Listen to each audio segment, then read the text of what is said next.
relativement à ce que tu avais dit sur le Hajj, et cher frère, tu avais parlé des musulmans et tu as fait le comparatif avec le féticheur qui s'est montré plus digne que le musulman.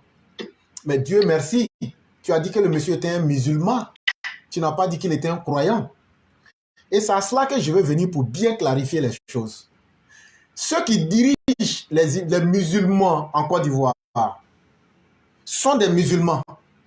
Mais il y a combien de croyants parmi eux? Voilà la vraie question. Et je commence par le représentant des musulmans en Côte d'Ivoire. Monsieur, le représentant des musulmans aujourd'hui, êtes-vous simplement un musulman ou êtes-vous véritablement un croyant? C'est très important cette question que je vous pose. Parce que dans votre Coran, lorsque des bédouins arabes viennent au prophète, ils lui disent, mais nous on est devenus des musulmans, comme quoi? Non, ils sont déjà arrivés au sommet. Qu'est-ce que Dieu dit à son prophète pour dire à ces bédouins-là? Il dit simplement, vous êtes devenus des musulmans, mais vous n'êtes point des croyants. Vous n'êtes pas du tout des croyants. Vous-même qui êtes musulman, allez chercher la définition du croyant. Et vous allez voir la grande différence qui existe entre un croyant et un musulman. C'est pourquoi le féticheur a pu démonter ce musulman-là, qui en réalité est loin d'être un croyant.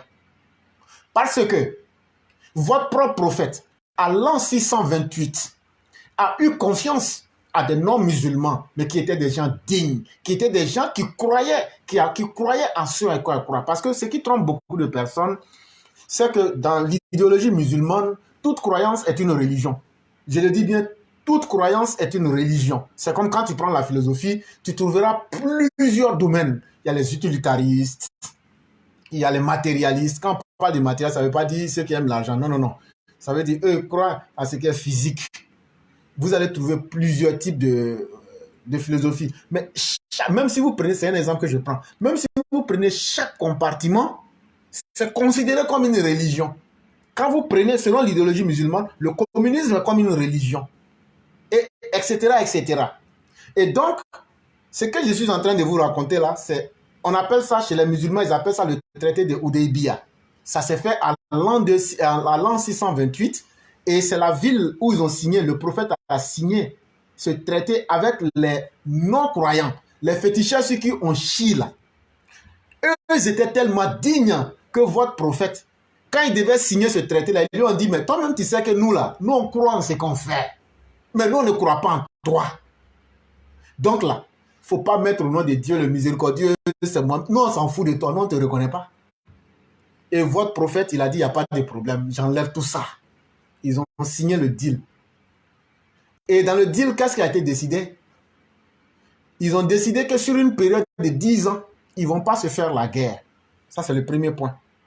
Deuxième chose, ils ont décidé que, parce qu'il y a la paix, mais il y a aussi les garanties de sécurité. Et donc, le deuxième point, ils vont décider que aucune des deux parties ne va porter main à une autre. Et donc, chacun va s'abstenir donc de faire du mal à l'autre. Et il n'y aura pas de pillage et de spoliation. Mais ça ne vous rappelle pas le début, avant même que votre prophète ne dise qu'il était prophète? C'était ça sa mission. C'est ce qu'il faisait à la Mecque. Et donc, ce qui est intéressant pour les hommes intelligents, vous vous demandez, mais pourquoi celui qui dit avoir été envoyé par Dieu va signer un traité? Parce que tout n'est pas dit ici. Parce que le plus important aussi, c'est qu'en arrière-plan, il y avait même un plan de rotation pour la Kaaba. Mais ça, bon, on ne va pas en arriver à là. Mais toujours est-il que ce que je veux vous démontrer aujourd'hui, c'est que le soleil ne brille pas toujours là où les gens l'espèrent. Ce que vous voyez comme des féticheurs, ce que vous voyez comme des chrétiens, ce que vous voyez comme des sabéens, ce que vous voyez comme des zoroastres, ce que vous voyez comme des sikhs, ce que vous voyez comme ce que vous voulez voir, c'est vous qui pensez que vous êtes mieux que tout le monde. Vous voilà maintenant à l'épreuve de la réalité, chers musulmans de Côte d'Ivoire. Entre vous-même, vous n'êtes pas capable de signer un traité et de le respecter. Alors que votre prophète a pu respecter un traité avec des non-musulmans. Avec eux-mêmes, on les appelle même des kafiroun, c'est-à-dire des mécréants, des gens même des adorateurs de fétiches. Mais eux, puis votre prophète ont pu signer, et puis ils ont chacun respecté. Et donc, Quand vous regardez aujourd'hui, en tant que des leaders de la communauté musulmane, vous avez trahi votre propre communauté et c'est pourquoi vous êtes incapables. Et depuis pratiquement une semaine, je le dis, que le chef des musulmans de la Côte d'Ivoire sorte pour dire que ce que je dis là, c'est faux. Sur les magouilles qui se passent là, qu'il sorte pour dire que c'est faux.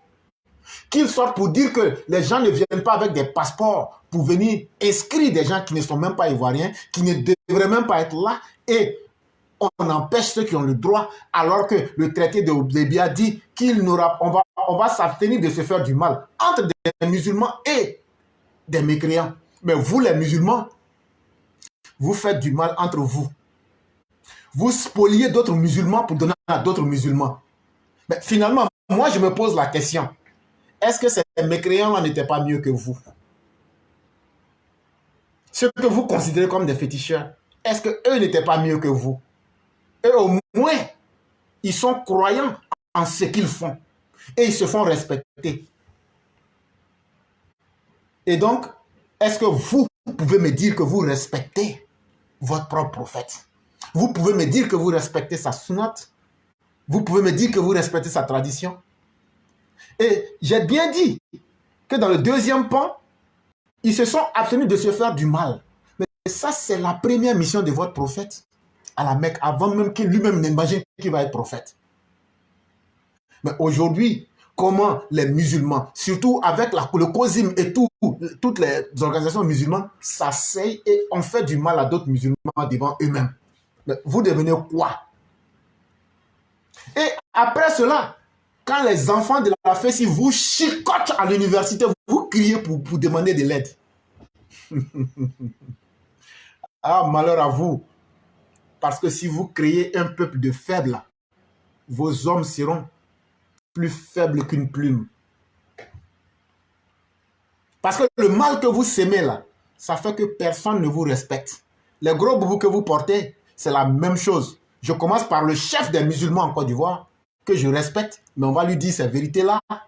Cher monsieur, êtes-vous mieux que la tribu de Quraysh avec qui le prophète a signé dans la ville de Oudébia en 628 le traité?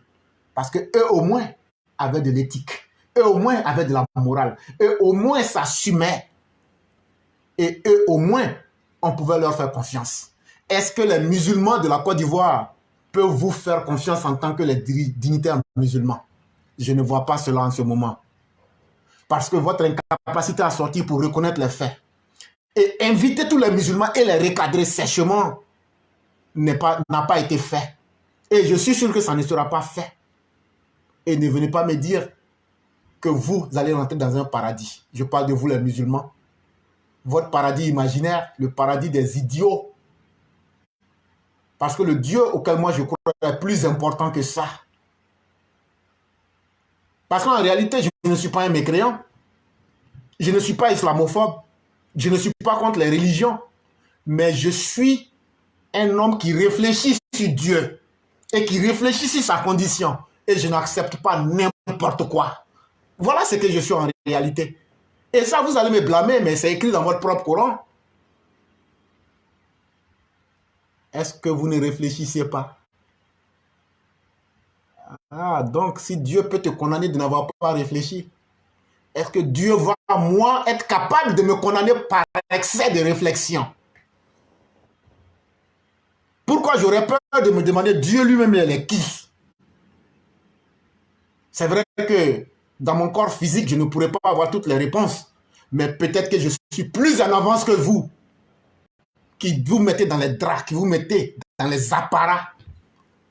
Peut-être que nous, que vous stigmatisons comme étant des anti-religieux, peut-être que nous sommes largement en avance sur vous. Mais ça, c'est un peu trop difficile pour vous.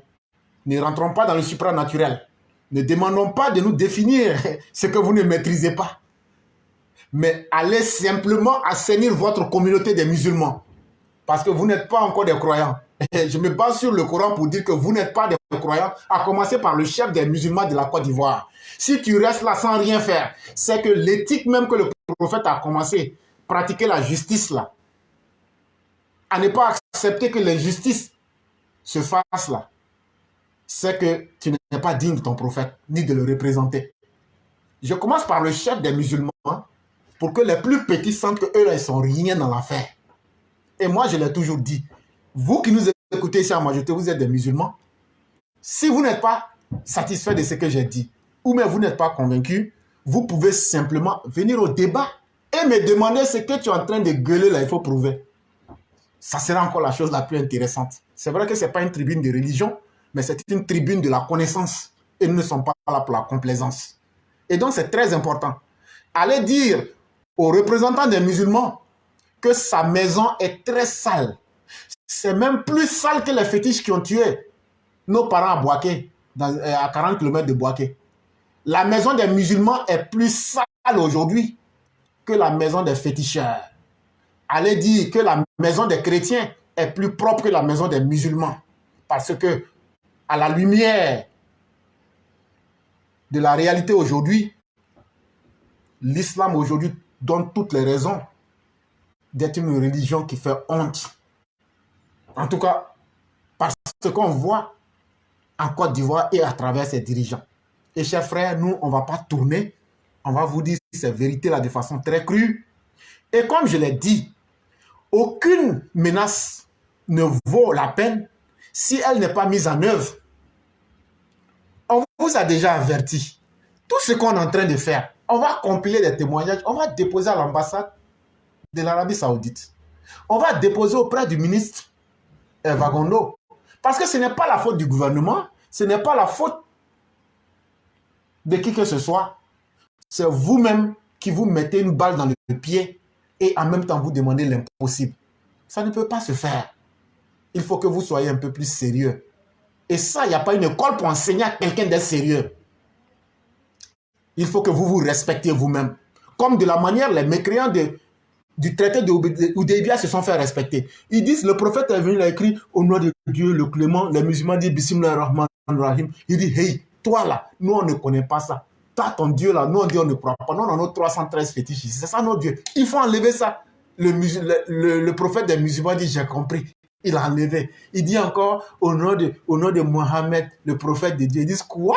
Toi? Enlève prophète là ici. Il dit, ah ok, j'ai compris. Il a enlevé. À la fin, là, il y avait zéro. Les musulmans étaient en tas comme ça. Ils disent, mais pourquoi? Aujourd'hui, là, on peut finir avec eux. Mais pourquoi? Il dit, moi, je ne suis pas venu pour combattre quelqu'un. Je suis venu pour appliquer la loi de Dieu. Ceux qui veulent maintenant montrer leur force, ceux qui veulent montrer leur volonté de puissance, là. En tout cas, moi, Dieu ne m'a pas envoyé pour ça. C'est ça le vrai prophète de l'islam. Mais il n'a jamais accepté, même n'étant pas musulman, il n'a pas accepté que quelqu'un soit spolié de ses biens et de ses droits. C'est vous aujourd'hui qui arrachez le bien de l'orphelin pour le redonner à quelqu'un qui n'en a pas besoin. C'est vous qui arrachez le rêve du Hajj, du pauvre qui a économisé pendant 10 ans pour le remettre à quelqu'un d'autre. Et avec ça, vous dites que vous êtes devenus des croyants. Non. Le Coran dit que vous êtes simplement musulmans, mais vous n'êtes pas des croyants. Est-ce qu'un non-croyant peut rentrer au paradis? Ça, c'est à vous-même de vous demander. Et donc, chers frères, j'allais m'arrêter là et vous demander de faire votre mot de conclusion.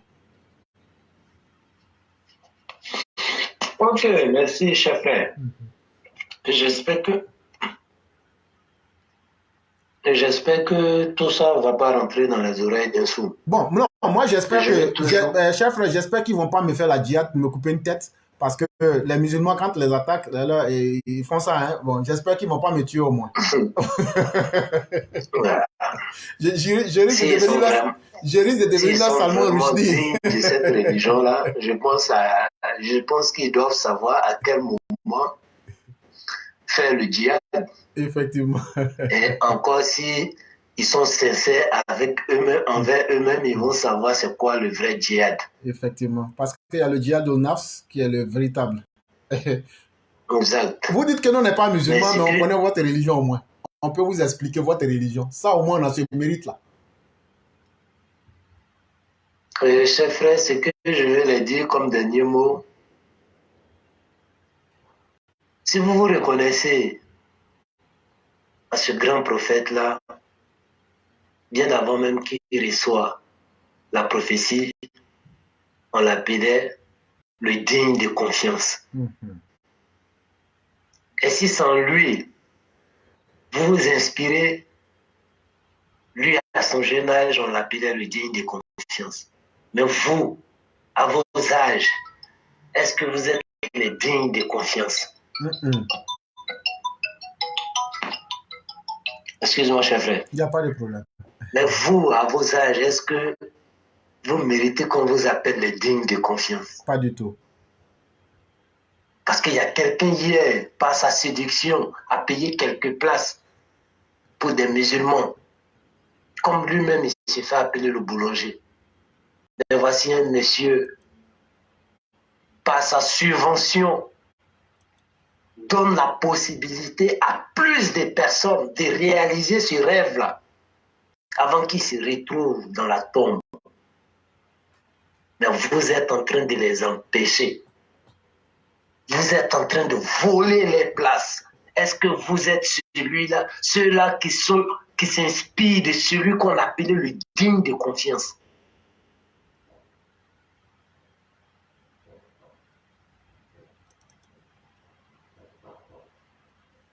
J'espère que vous serez ceux à qui on pourra faire confiance encore.